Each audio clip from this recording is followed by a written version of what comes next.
Let's talk about the shutter speed. The shutter speed determines how long the sensor is exposed to the light for each picture.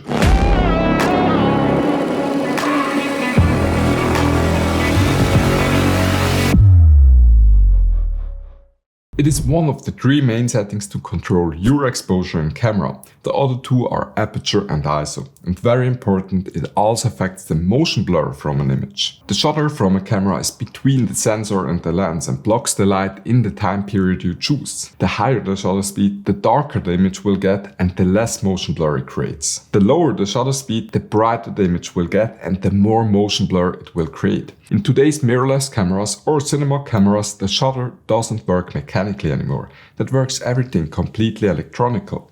The rule to set your shutter speed is called the 180-degree rule. That comes from the film ages, where the film was exposed with the disc in front of the film like a shutter that covers every single picture with the 180-degree disc. That basically means that your shutter speed must be double your frame rate and can't be changed. A video is nothing more than many pictures of the daughter in a short amount of time, creating the illusion of movement. The standards are 24 pictures per second in the NTC region, and here in Europe we use 25 frames per second. In the early filmmaking times they used 12 frames per second, like in the Charlie Chaplin movies. That creates a very choppy effect and don't look smooth to your eyes. So 24 FPS is perfect that the eye doesn't see any choppy effects. When you don't use this rule, this is what happens. This video is filmed with the correct shutter speed. And this video has 1/200 instead of 150 for 25 frames. Everything is sharp and there is not much motion blur, and it looks a bit choppy. This is because each of the 25 single pictures is exposed only for 1/200th of a second, so the exposure is also darker. And for this clip we used 1/30th instead of 1/50th for 25 frames per second, which means every single picture gets a longer exposure, gets brighter and has way more motion blur. So when you start setting the shutter speed to double the number of your chosen frame rate, you're good to go. This is the main difference to photography. In filmmaking you have to stick to the 180-degree rule to get a smooth, natural looking motion blur. So you want a little bit unsharp pictures, especially when there is a lot of movement. Not like a photographer, which wants very sharp and crisp pictures. This rule was a limitation of film cameras because of the time they needed to move the film to the next frame and the way the rotary reflex mirror shutter worked. So for modern cameras this rule is no longer a must, but you will get the smoothest looking motion blur while you hold on this rule. This setting can be changed with purpose or for creative reasons, so your footage doesn't look choppy and strange like normal smartphone footage. But yeah, also with the smartphone you can set it correctly. If you film with 24 or 25 FPS, set it to 1/50th. The same applies for higher frame rates. If you use 48 or 50 FPS, you set it to 1/100, and so on. Double the number of your shutter speed from that frame rate you use. You can break this rule for a stylistic choice. Some examples are if you want to show someone is on drug or drunken, you can use a lower shutter speed, like 1/30th for 25 FPS.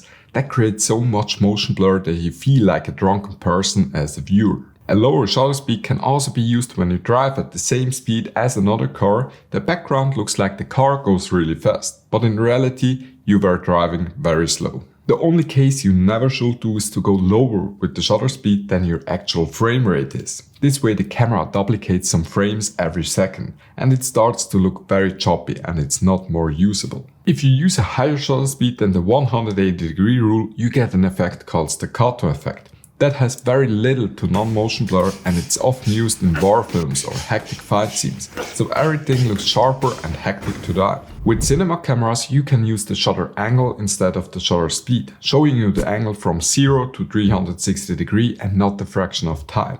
As already told, this comes from the times when actual film was used.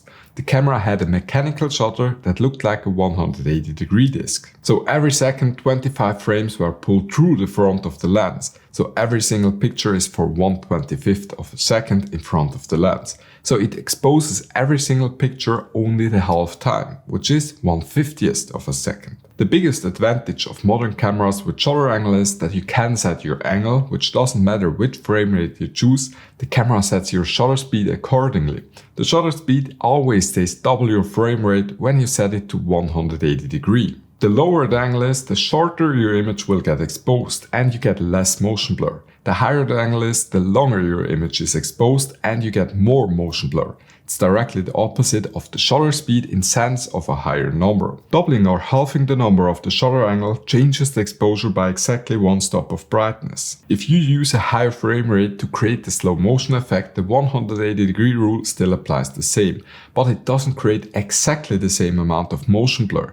If you want a more natural feeling to higher frame rates, you need to set a tad lower shutter speed or a higher shutter angle.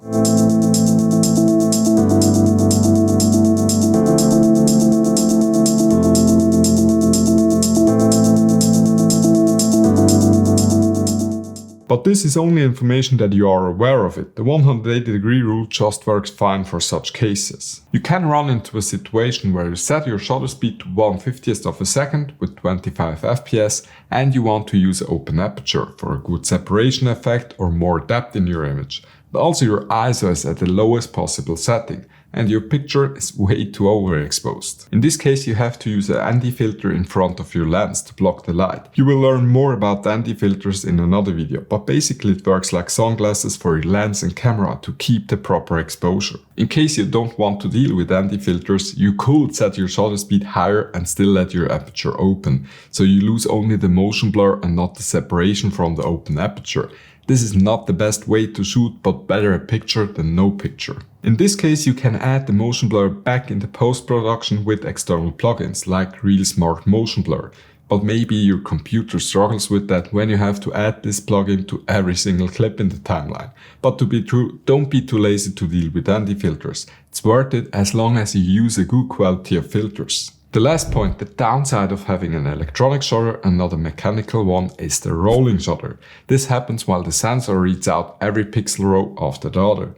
In case you have a fast movement, you will notice the rolling shutter effect. Some cameras can handle it better than others because of the readout speed. The more megapixels your camera has, the more obvious this rolling shutter is. The fewer pixels your sensor has, the faster the readout from top to the bottom of the sensor happens, and you don't notice it as well. Some cinema cameras have a global shutter that can read out every pixel at once, so this effect will never happen. But this requires a lot of processing power, which not every camera has. So be creative, go out and try it by yourself. Let's create.